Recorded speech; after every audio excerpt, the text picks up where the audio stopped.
let's dive back down to tier 8 now. There we go. Albert can't do battleship tasks. Schlieffen is still better at ribbon farming. This is true. This is true.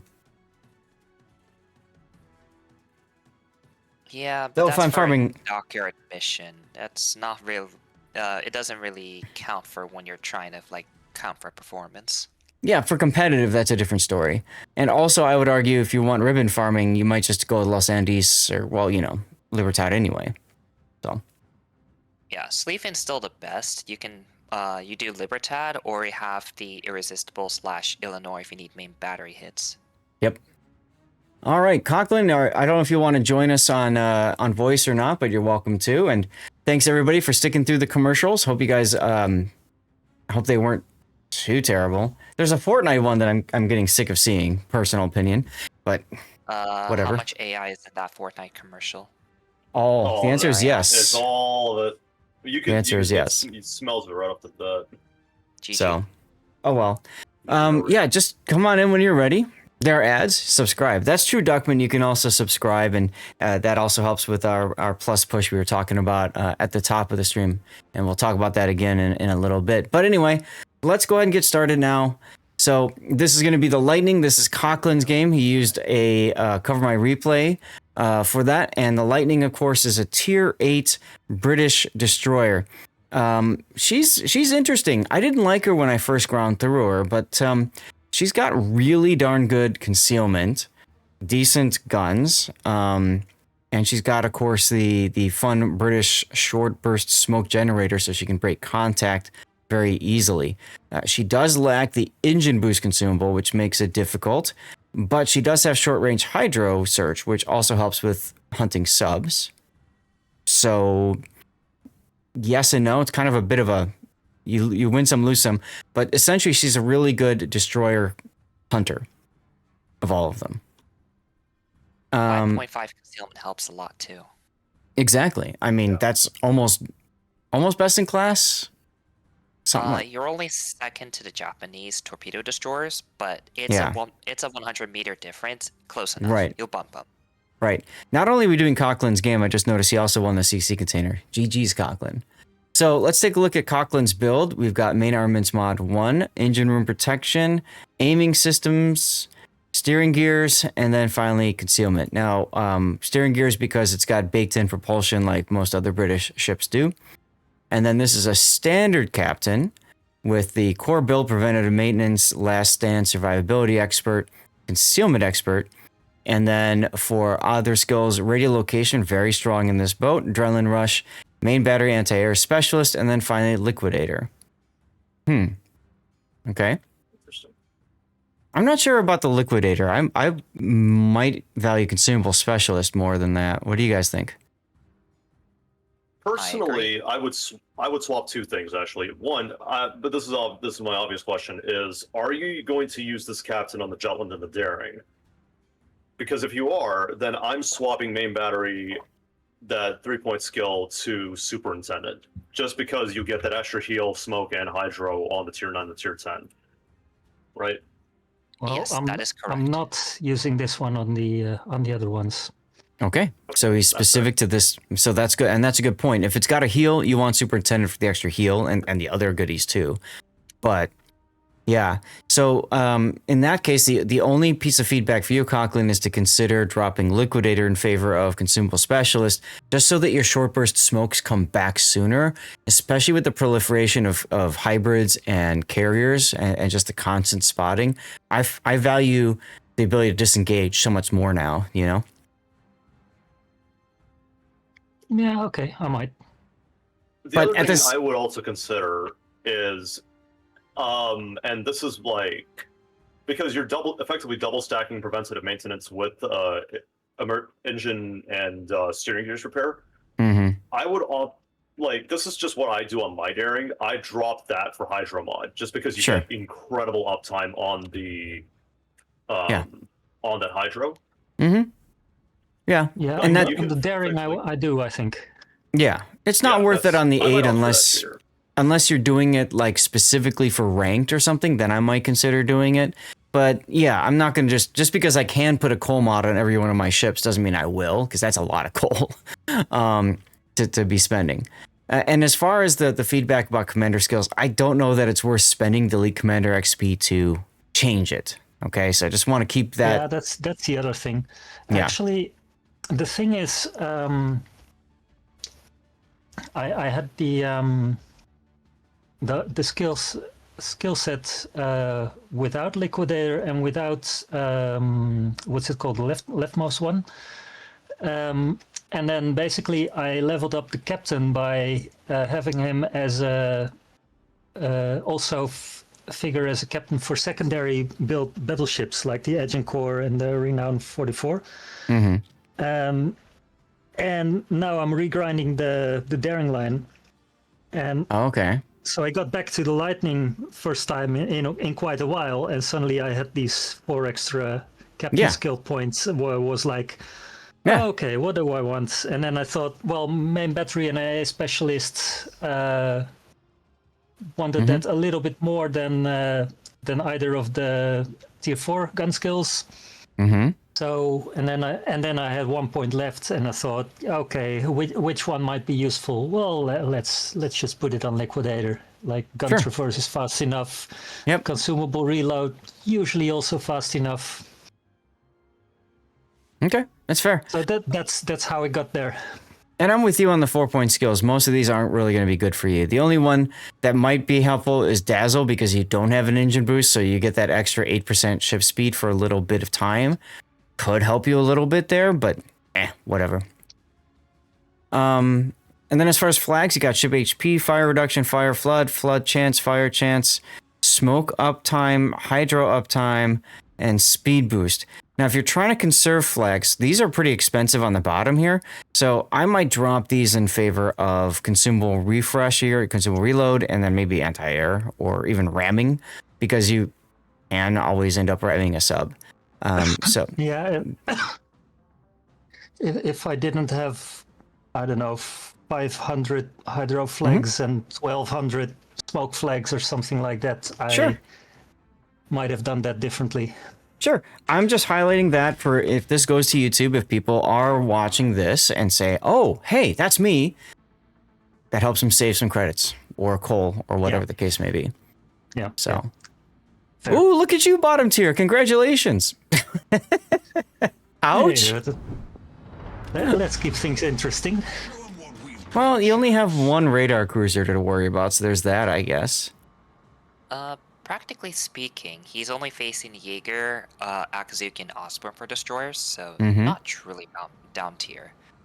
Regas, you're only a radar, so you actually don't have that much to worry about. There is, of course, the Siegfried Hydro. Yes, and Bismarck Hydro too, sure. And Kurfürst Hydro. Yes. Although, frankly, if you let a Kurfürst spot you with Hydro, that's on you. You know? Yep. Trust me, that's a mistake I've made many times, and I have rued that, so to speak. Sure. Well, sensing for Bismarck, though, isn't it? Bismarck's only Bismarck is 5 cam, so you might be okay there, but... Yeah, it looks bad because you're up tiered, but if you look at it closely, it's actually pretty good. The battleships are just more farm for you. Yeah. All right, Your well, cruising matchups are pretty good too. I mean, of course, if you get shot by St. John, that's not fun, but you can hydro his torpedoes. You're just more worried about the Jaeger, running to Jaeger first, and then St. John showing up. yep, because they are divved. Seong does also has incredible gun DPM that you gotta be careful about. Let's say things will get interesting in a slightly different way from that. Well, you are located already. Oh, and it's worth pointing out too that the Akazuki and Osborne are divved. So Jaeger just got spotted, which means the D group is in the middle of the map. So you're probably going to run into both destroyers at once here, since you're located. That's the thing I was hinting at. Yeah. Yeah. All triple divs tend to spawn in middle, so so you're just worried about where the other ships spawn. Right. Now, ducking in cover here is fine, It's safe. One of my thoughts was also I had the minimap show my hydro range as well. Oh, look, I'm spotted. Yeah. And basically, I wanted to, in case an enemy DD would be also tucking in to the island that way, then my hydro would be just about able to tell. Right. That's thing one is, way to play it. yeah, the thing is that they don't have hydro themselves, so I can see the idea of trying to use that to your advantage. Go ahead, SAT. So you have a spawning advantage on the Akazuki and Osborne. It's usually better to just press that advantage. If you dive into the island like that, you're negating your like 0.5 kilometer spawning advantage, allowing him to literally run up and spot you. That's what the Akazuki did. Exactly, yes. So essentially what you did was you used the island against your concealment. And this is what happens a lot of times for destroyers that have really good concealment, is you think, okay, I'm going to use an island to sneak up on things. But what the island does is it negates bad concealment, right? Because the island helps to hide your opponent. And so what happens is you get surprised because you've got somebody there that you weren't expecting to show up. Fortunately for you, the Akazuki was pretty far away, panicked himself, smoked, and ran away. So, you know, you did okay there. If he saw what ships are on this side, I'd smoke immediately too. That's Hawaii. Not something you want to be stuck in front of. Yeah. I So would also be playing a little bit further back from the island right about now, just to try and cover as much of a cone with your spotting, right? yeah. So here's where I would put myself, Coughlin, at the start, is probably up to the northern part of C, okay? Because you can use your spotting advantage against these other two destroyers. You're not scared of being spotted by radar or anything like that. And this allows you to control so much more area and see and spot so much more of the cap. It gives you the flexibility to duck back to the island if you need to, or run behind your teammates if you need to as well. Versus what you're doing here, putting yourself in the same position. You saw the torpedoes luck chucked in from the Akazuki again. They're already thinking you're still here. Another thing is, it's classic DD mentality to go for the caps at the very start. You should not be picking this fight against Osborne at all. He's not picking it, but this is another example of the island working against you, right? You outspot the Osborne, but you end up mutually spotting each other because the island blocked his poorer concealment until you two spotted each other anyways, because you're too close. So it allowed the Osborne to sneak up on you. That make sense? Yeah, it does. Yeah. Basically, if you were a Marceau or a Kaparovsk, you could just YOLO that island and get into destroyer's faces where you destroy them at close range. But if you're Shimakaze, you don't want to do that. You want to stay away where you can abuse your spotting advantage as much as you can. Right. Yeah, but in a Shimakaze, I would not play the way I'm playing in this game. Where would you put your Shimakaze then? Probably close to where Zeth pointed, maybe a little bit further east than that, but like with the rear end in, backcapping, that idea. Yeah, that's where you should be putting the Lightning too. Think of it as, it's not so much the torpedoes, it's the concealment and the spotting advantage. You want to press that, and this and Shimakaze have that same spotting advantage.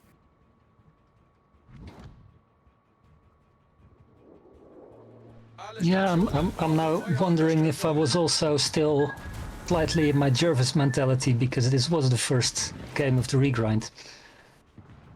Jervis would be played the same way that we're suggesting too, right? It's got pretty good, no, a little bit less concealment there. Jervis is 6.4. Torpedoes Yeah, dead. Right. Jervis would be better off in C just because you lose a concealment advantage against all the destroyers.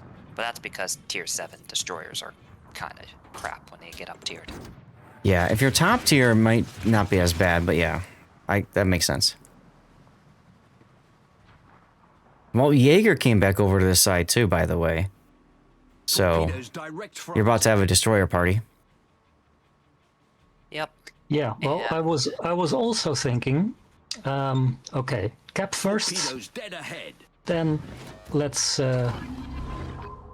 see if we can pick a fight, and then preferably, of course, one fight at a time. So That's good caps, thinking.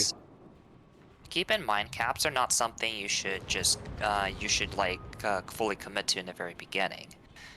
Caps, you take a while to win by points anyways. So depending on the situation, you can just go out to the side and spot for a bit, just see what ships you're facing, and then commit to the cap later. Right. So right here, for example, you're not spotting anything. Right now, this is risky. Yet. Right? Because there's potentially two destroyers sitting right there. Now, yes, one of them is on low health, but the other one's pretty healthy. This one's okay. You're more worried about people shooting at you. You're worried about the big ships, and you've already isolated. The big question is. So you take care of that. The big question is, where's the Jaeger's div mates? Fortunately for you, Sejong is over at the A cap, so you don't have to worry about his guns. Shooting at this range is optimistic. Questionable. Very questionable. And you're also, that looks like it's going to be something that's shooting at you. That might be Hawaii. That's the Akizuki. Yes. Okay. Where's the So Hawaii? I think you overestimated how your ballistics, because Yeah, I you was a basically- bit optimistic there. Torpedoes to port.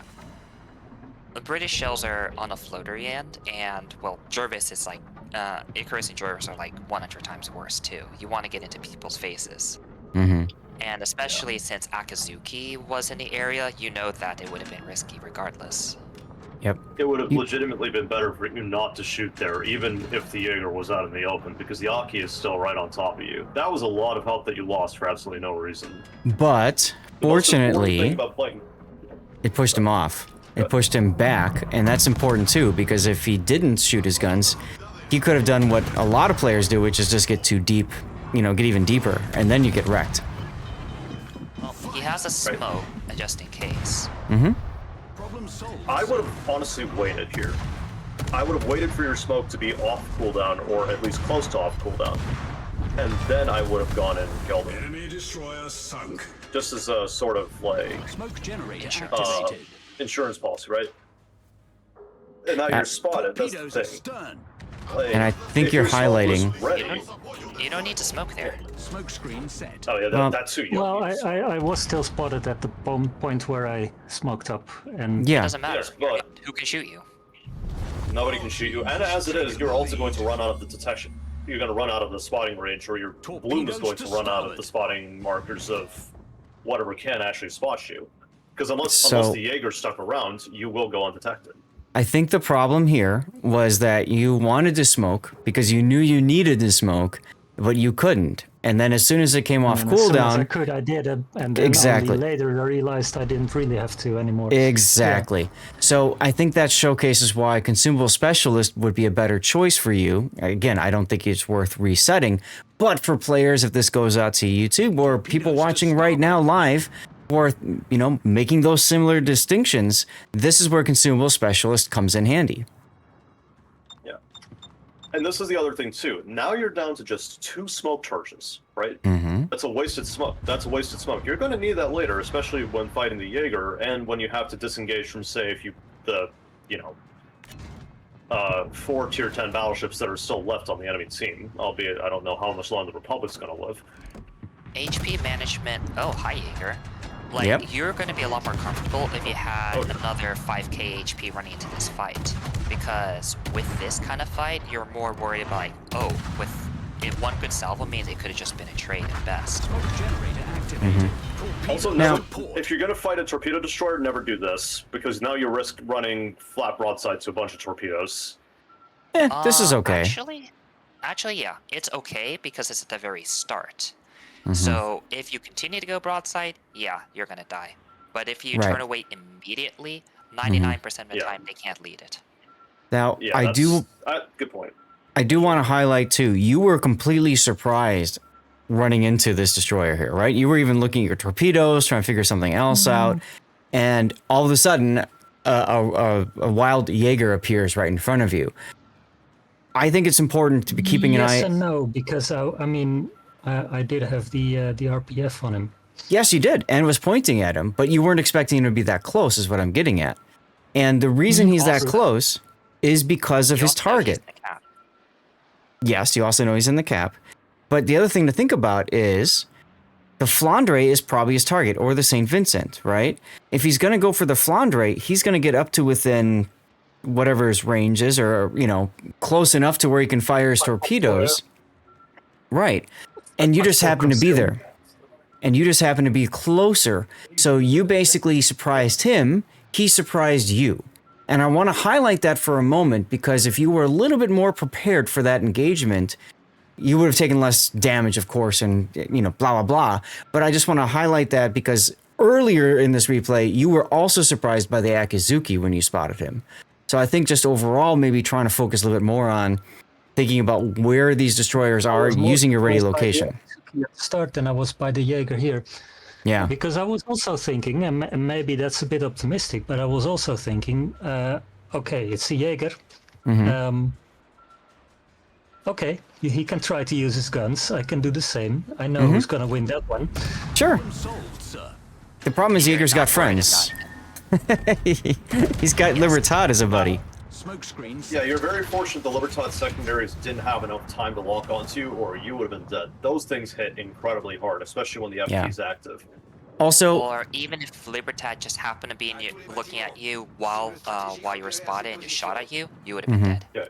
you also had the opportunity to sit in that smoke for a little bit and farm, because now there's no destroyers to worry about. All your main concern is that thing just there got pinged, the Sejong. If he continues to pull forward what you'd expect, at some point, you got to worry about him. But as long as you can manage your concealment, go for the guns. Where are they going? Yeah, because now you're losing vision on the guys in the south that are on the I and J line. You need to maintain vision on those guys. Good kill. You have vision supremacy. Yeah, throwing it away. One thing I was starting to worry about at this point was the Sejong. Mm-hmm. But you outspawn him by a huge margin. So that's the thing. Like, his conceal is 9.5, yours is 5.5. You can go this. Gap is pretty big. You can go to where I'm highlighting on the map. You can go to like this area, and if the Sejong shows up, you've got an escape route right behind these islands. While you're doing that, it also keeps the Kurfürst and Bismarck spotted because you have vision on them. That helps your teammate. And maybe you spot the Loria too. If the Loria moves this way, he doesn't. He stays where he's at. So. Yeah, you have like that was a perfect position to spot the entire enemy counter push in. I want to highlight for something. You're afraid of the Sejong. Look at where you are, dude. You're heading right at him, my guy. He's right here. You're going to come out of this island, and you're going to just... Oh, hi. Sejong jump scare. That's my prediction. Let's find out if I'm right. Yeah. You'll be No, further you're out, on. I think. A little bit Oh, further he up, but turned you're gonna be, south. He's kiting Yeah. away. Hey, I'd seen Sejong torps at some point, Mm-hmm. Concentrate fire on the designated which target. already told me he wasn't where he was before. Also, speaking of torps, if you were actually in the original position at F6 and you turn on Hydro, your Fondare and Hawaii would be complimenting you right now. Yes, because you are spotting the Sejong's deep water torpedoes. Yeah. You Hey, they're panicked. back. Now, what you did was a panic move. You panicked. And now your team is in a bit of a tricky spot. Because now they're basically at the mercy of that entire counter push. Which is... You also don't need to get too close. Yeah, you're... I don't No, know what you're in this case, I wanted to get close enough for my torps to be in range of the Sejong. That makes sense. Yeah, but that's... You have a kilometer Sure, but torp. it's also like... Yeah, that's one thing. Yeah, I The other thing too wanted is- to give them a little margin. Yeah. No, that's one of your plays here. I agree with that, Coughlin. I think it makes sense there, because these guys are too far back. Yeah. but kind of respect the smoke because sometimes enemies They do pop really out. dumb Yeah, that's why I things, turned and they'll away take you again. down with them. Yep. Yes, I think. But that initial position would have just been significantly better now that Sure. now that we look at it. Yeah, my thought is just save the torpedoes for the battleships pushing in. They're more likely to get a hit. Yeah, If they but they're don't not charge pushing at right you, now. just run. So That's fine. You wait for them. If they Hey. rather die on points, that's fine. That's their prerogative. you got pretty good torpedo reload here, so this is where I figure I'm with you, Coughlin. Dump the torps, go to the cap. By the time you come back and you need to use your torps, if the battleship's aside to turn around and push, your torps are reloaded anyway. It's fine. I mean, you know your team's already taken the cap, so you don't necessarily need to Well, be here. Unless now you you're want taking points. it with them. I do agree with you, though. I mean, I'd still rather see you kind of here, shadowing this whole group. Because then you can be dumping torpedoes into them, you're spotting them for your teammates, possibly spotting Sejong torpedoes that could hit your, big bad battleships behind you. All those kinds of things are better than going to a cap that your team's already at. I do agree with you there on that SAT. Yeah, it's from a strictly winning perspective. If you want points, by all means, go to A. Your teammates don't need the points as much as you do. So now that you're here, mentally, see the Bismarck pushing? I would be turning away already. I would be turning sideways here, getting into a position to turn north and run and dump your torpedoes. And then I would slow down and stop. Yeah, I just wait. Get to about 7 kilometers and have the Bismarck push into your torps. Exactly. And smoke up for fun. I Because wouldn't we want a smoke. death pick as well. I No, we wouldn't want a smoke. death pick. I wouldn't smoke because he'd tell him where the torps are coming from. Well, he might also have hydros, it doesn't matter. In Also, that case, Ultidor- definitely smoke. Altidor, man, thank you for your tier 1 sub earlier, by the way. As you can see, we've been talking a lot about this replay because there's so much to dissect and learn from it. So I'm really glad you sent this one in, Coughlin. If you were in that initial position where you were on VCAP, like, think about how much easier it would have been for your team to just kite and farm them, because you'd keep them permalit. There Yep. would be no opportunity for them to like run or escape or anything. Hey, Philip. Yep. I mean, obviously, So, you're probably gonna take out that Bismarck, which Oh, is yeah, fine. the thing deserves it. Zast just said did work out. Of course. I just turned a little later than you said. Yeah. I think the key, though, is that the enemy team's ships were extremely timid at the end. None of them were willing to push. And in random battles, you can get that. But you can also get the players that are like, oh, guys, it's time for the carry pants. And they all just push out at once and overwhelm your team. They almost pulled that off earlier in the game. And then you guys kind of beat them back again. But I think the key was what made the enemy team so timid was that all 3 of their destroyers were gone, right? That removed spotting for the team and made them feel less willing to be aggressive and push. You being alive made your teammates feel more comfortable being aggressive and pushing until they realized that you're swimming next to them instead of spotting for them, right? So they ended up taking very defensive positions. And it worked out because their team was afraid to push and your team, hey, enough lived to get you to the end there. But I think that this replay does a great job of showcasing, even though you're bottom tier, your greatest asset in this game had nothing to do with your guns, had nothing to do with your torpedoes, your consumables. It had everything to do with your concealment advantage, the ability to spot for your team. And at times you provided it, but at crucial times you didn't. And it even worked against you in some times too. So this replay is fantastic because it does a great job of showcasing how important concealment is and how to use concealment as a tool. So thanks for sharing it. All right. That was a good replay. Yeah, look at your score. You beat somebody who's got 100 IQ. Like, look at that. Jeez. Well, you see, I did get some spotting damage. Yeah, 114,000. 114,000 is pretty good. Sure. Yeah. No, Absolutely. Battle, though. That's kind of sad. I feel like you should have gotten enough for one. No what? For Combat Scout. I feel like that should have been enough for a Combat Scout. Maybe it was just a little bit down there. No, You're fine, Dial. Don't worry. I think in this game, it could be probably like 150 or 160 for a Combat Scout. Mm-hmm. But you would have had way more. You would have had way better, more spotting. Mm-hmm. If you had stayed in that again an initial spot. I'm going to go back to that. The south side of B, basically, in this case. You panic because of Seong, but the Seong is not going to get the jump on you unless you intentionally let him get the jump on you. Correct. Well, that's the only way Correct. That's literally the only way that you get clapped by him in that circumstance. Is that.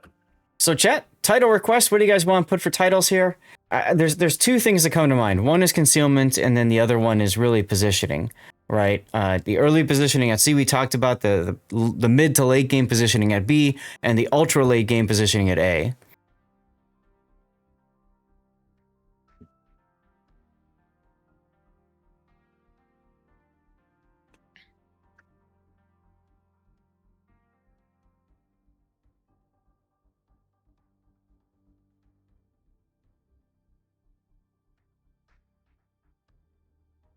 Your hydro just barely, there it is. Being there. Surprise Jaeger? Yeah. Hawaii is much better in that island position. She can hydro and radar, has much better duration as well. And more importantly, that island allows her to farm a little bit as well. You don't need to be there. Location is king. Ooh. The main thing is you basically had a hand in taking out all 3 destroyers, which is what won you the game. Could be a little bit more efficient at it, but it gets the job done. Mm-hmm.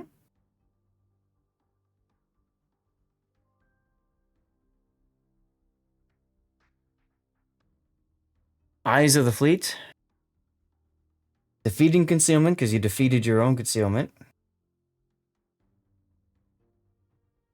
Yeah, the way you're talking about it, I'd almost call it cross eyes of the fleet. Recon wins wars. We're doing a military intelligence comment. Off to cook dinner. The rest of your Montana just ran it down to H10. I don't even know why he's destroyer. there in the first place. He chased Aloria and Yoshino. That's not going to end well. I think he was That's following questionable. Coughlin because he's following the destroyer, and then you turned and he's like, didn't notice. It's like Yeah, your pretty much. average. It's your average Wells mentality. I don't know what to do. Gotta push. Yeah. Yep. I talk about that a lot. Well, Coughlin, any titles that tickle your fancy should this go to YouTube?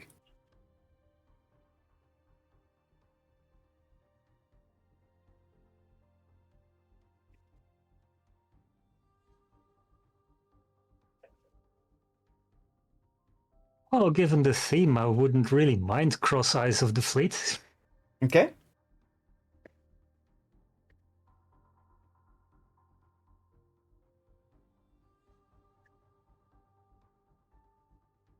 It's a long title, so I'll see if I can shorten it a little bit, but cool. I like it. Lightning in a bottle.